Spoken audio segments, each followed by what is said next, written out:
Salut tout le monde! Aujourd'hui, je vous présente un maquillage très facile et très léger avec la palette Jardin de Givre de Lisoitier. Comme d'habitude, on commence en appliquant une base partout sur nos paupières. Ensuite, on va utiliser une ombre à paupières en crème de couleur bronze. On va commencer par l'appliquer sur la paupière mobile en tapotant avec nos doigts.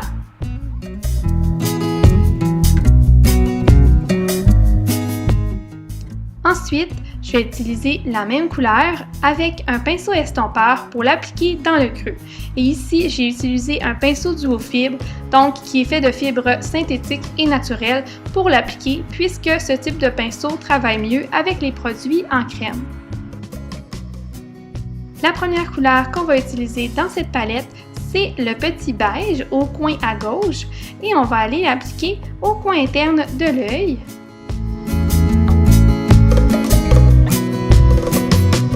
On va aussi appliquer cette couleur sur l'arcade sourcilière.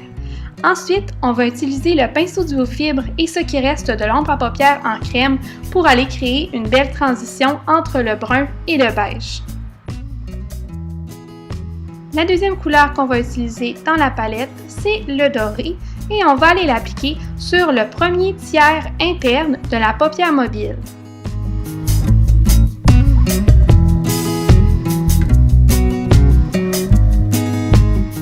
On va maintenant aller travailler à la racine de nos cils et je vais utiliser un crayon brun, mais si vous voulez faire un accent de couleur, vous pourriez utiliser une des deux ombres à paupières flash de la palette, soit le vert ou le bleu, avec du Métamorphix ou du Fix Plus pour aller créer une ligne d'eyeliner de couleur.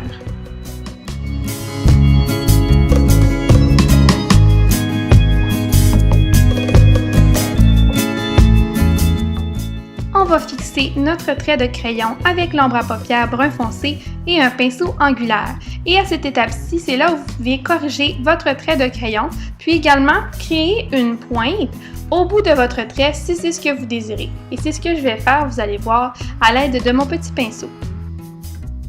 Pour terminer, je vais aller prendre un pinceau pointu avec ma couleur brun foncé, puis je vais aller estomper le trait qu'on venait de faire. Ça va donner un effet plus diffus et plus type smoky ou charbonneux. Si vous ne voulez pas faire cette étape-là et que vous voulez un trait plus défini, vous pourriez terminer le maquillage à l'étape précédente, mais je trouve que ça donne un look intéressant, puis également ça fait une transition plus naturelle entre les couleurs. Il vous reste seulement qu'à appliquer votre mascara et le look est terminé.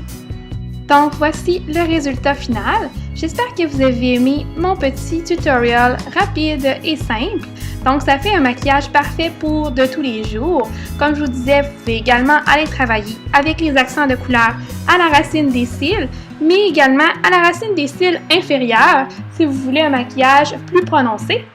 Donc sur ce, j'espère que vous passez une très belle journée, puis on se revoit bientôt pour un prochain vidéo de Glamour Maquillage. Bye!